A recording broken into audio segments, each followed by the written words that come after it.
Hey, how's it going? Ex-Witness Awake here. It's Jonathan, your host. Let's talk about caring. Yeah. So if you care to, please like and subscribe, and while you're doing that, I'll run the introduction, okay?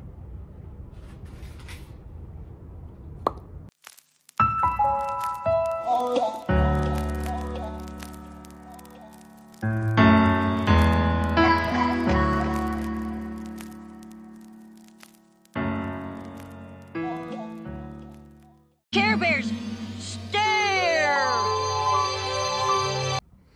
So, what makes a caring individual? I bet there's a lot of people out there that think they're good people because they're religious. They go to a church. They give money to the church. They do good deeds, and, you know, they're nice to people and that sort of thing. So they're caring individuals. They're loving and caring individuals. I guess loving comes into this too, but I'm focusing on caring. Does that necessarily make you a caring person? No, not necessarily. I think there's a lot that goes into it. It's not just simply seeing people and being concerned for them, but being willing to act to do something about it. That's what a caring person really is, I think, in my opinion anyway. This is my channel, so that's my opinion anyway. Whatever I say is my opinion, right? Anyway, so when it comes to Jehovah's Witnesses, are they caring individuals? I don't know. They would think so. If when I was a Jehovah's Witness years ago and you asked me, are you a caring person? I'd say, of course I am. I care about people. I go door to door and I try and save them from the impending doom of Armageddon. So their first reaction is going to be, yeah, of course I care. But there's more to it than that. You see, there are people who are in real trouble, that are suffering, that are victims of bad circumstances, of disasters, and just, down in the luck and that sort of thing. How much would you be willing to do to help a person out? If you see a homeless person, are you willing to give them something to eat, give them some money so they can, be okay for the day? Hey, mister! Change. You got change? Oh, sure. 85, 95, $1. Thanks, mister.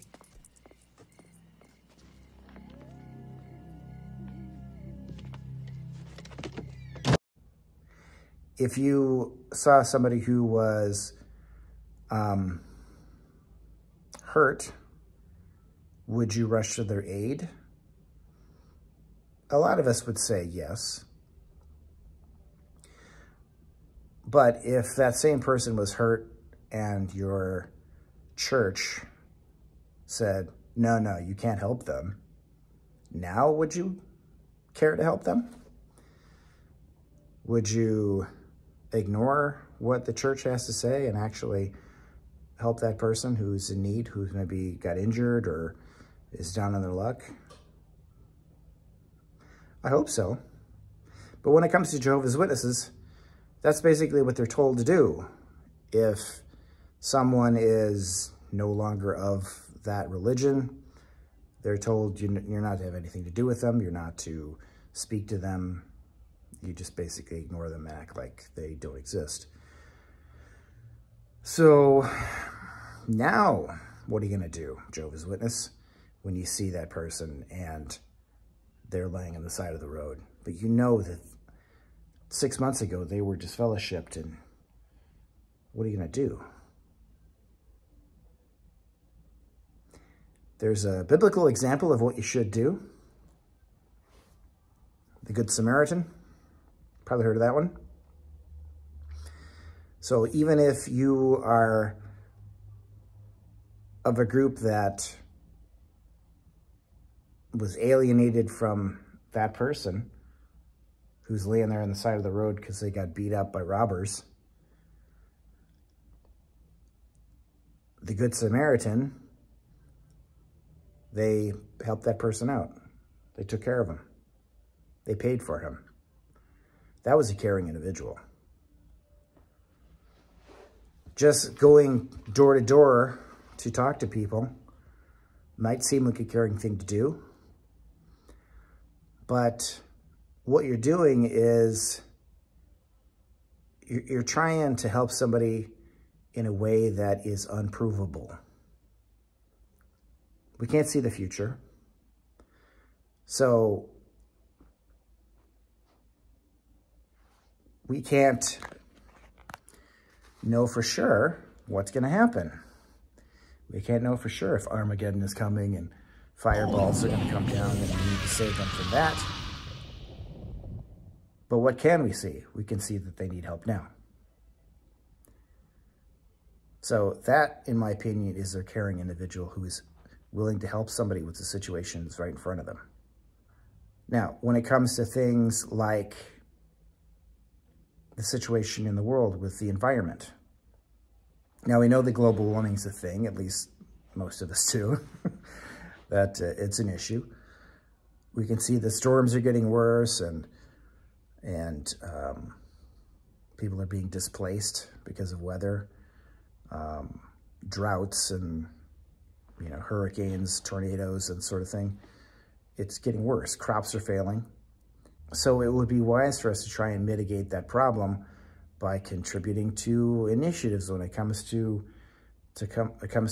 environmental concerns.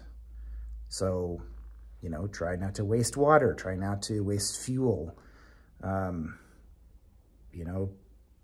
Pick up those bottles on the beach, whatever. Do what you can to show that you really care about the world that we live in and the people that live in it. There may be talks that say that the conditions are getting worse, but why are they saying that? Because it's part of prophecy, or because, there's too many emissions of CO2 and greenhouse gases causing the world to get hotter and causing weather patterns to be all screwed up? Are they going to say, recycle and do what you can to make things better, to do your part? No. What they're going to say is that we just have to wait on Jehovah to fix everything. So, are you really showing that you care about the conditions of the world and the people that are affected by it? If you're just going to be like, well, just wait on Jehovah. It'll be fine. He'll fix it. You can't guarantee that.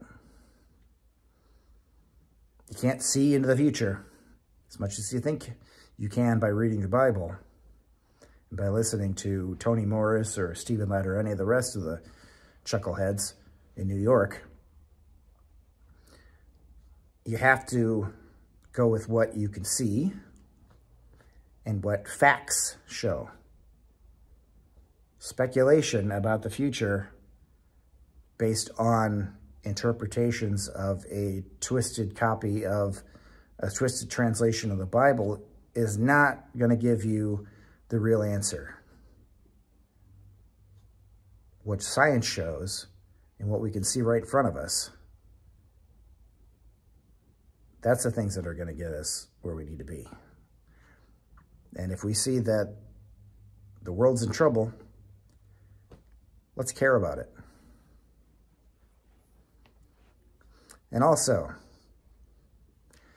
if the society says you need to shun that person because sometime in the future, very soon now, the world's going to be destroyed and we're going to turn into spirit creatures and we're going to kill all the, the 99%, and then all this is going to happen and, your eternal life, blah, blah, blah, blah. All I can see is what's right in front of me. And that is my mom and other people, their children or their grandparents or whatever, that are shunning them. And they're losing that time that they have right now, the guarantee of time that they have right now, banking on something that might happen in the future. And if you do enough research and you put enough thought into it, and you think critically enough, you come to realize it's not really going to happen.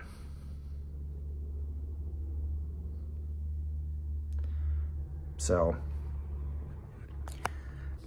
I guess, show that you care about what you can care about now.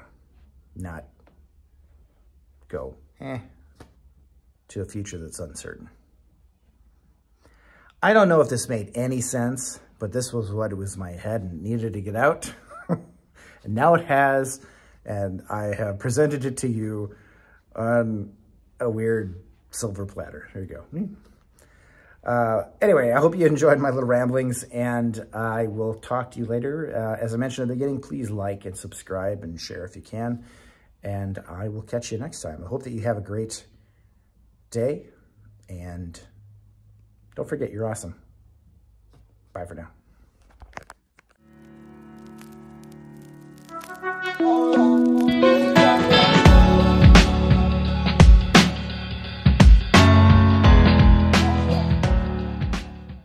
Okay, bonus material. I was thinking about all this and I had an illustration in mind, but it didn't quite fit, but it also kind of does fit. So I clean offices and that sort of thing. And frequently with clients, they'll have blue bins around to put their recycling stuff into. And then I take it out to the dumpsters, and there is not a dumpster for recycling. There's only for trash or cardboard. So they will think that they're doing good and they're helping the environment by putting stuff into the blue bin. But the blue bin goes into the garbage bag and goes into the dumpster with the rest of the stuff. So I guess what I'm saying is you might think that you're doing good, but you haven't really put enough thought into it by going, there's not a dumpster for that stuff to go into that separates it from the trash. I guess maybe I'm not helping the environment. I guess maybe I'm not really making a difference. So when it comes to caring, make a difference. Don't just assume that your preaching work is going to fix all the problems, because it might not. Anyway, and concluding bonus segment. Bye now.